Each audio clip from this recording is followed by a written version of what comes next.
Matthew 23:13-39. What sorrow awaits you, teachers of religious law, and you Pharisees, hypocrites! For you shut the door of the kingdom of heaven in people's faces. You won't go in yourselves, and you don't let others enter either. What sorrow awaits you, teachers of religious law, and you Pharisees, hypocrites! For you cross land and sea to make one convert, and then you turn that person into twice the child of hell you yourselves are. Blind guides, what sorrow awaits you! For you say that it means nothing to swear by God's temple, but that it is binding to swear by the gold in the temple.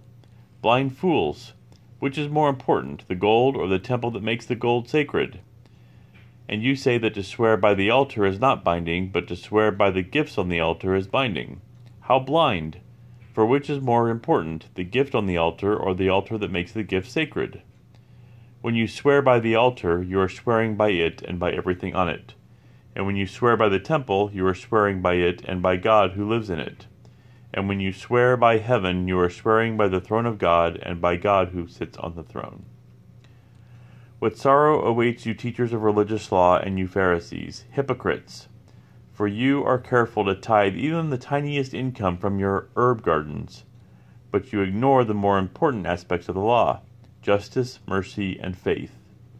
You should tithe, yes, but do not neglect the more important things. Blind guides! You strain your water so you won't accidentally swallow a gnat, but you swallow a camel. What sorrow awaits you, teachers of religious law, and you Pharisees, hypocrites! For you are so careful to clean the outside of the cup and the dish, but inside you are filthy, full of greed and self-indulgence. You blind Pharisee, first wash the inside of the cup and the dish, and then the outside will become clean too. What sorrow awaits you, teachers of religious law, and you Pharisees, hypocrites! For you are like whitewashed tombs, beautiful on the outside, but filled on the inside with dead people's bones and all sorts of impurity.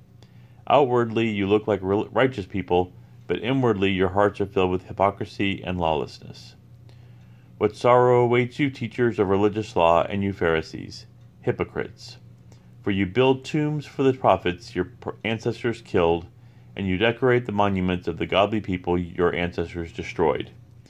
Then you say, if we had lived in the days of our ancestors, we would never have joined them in killing the prophets. But in saying that, you testify against yourselves that you are indeed the descendants of those who murdered the prophets. Go ahead and finish what your ancestors started. Snakes, son of vipers! How will you escape the judgment of hell? Therefore I, meaning Jesus, am sending you prophets and wise men and teachers of religious law. But you will kill some by crucifixion, and you will flog others with whips in your synagogues, chasing them from city to city. As a result, you will be held responsible for the murder of all godly people of all time, from the murder of righteous Abel to the murder of Zechariah son of Berechiah, whom you killed in the temple between the sanctuary and the altar.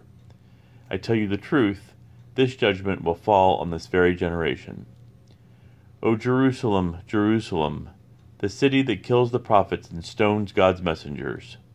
How often I have wanted to gather your children together, as a hen protects her chicks beneath her wings, but you wouldn't let me. And now look, your house is abandoned and desolate. For I tell you this, you will never see me again until you say, Blessings on the one who comes in the name of the Lord. Psalm 28, 1-9. I pray to you, O Lord my rock. Do not turn a deaf ear to me. For if you are silent, I might as well give up and die.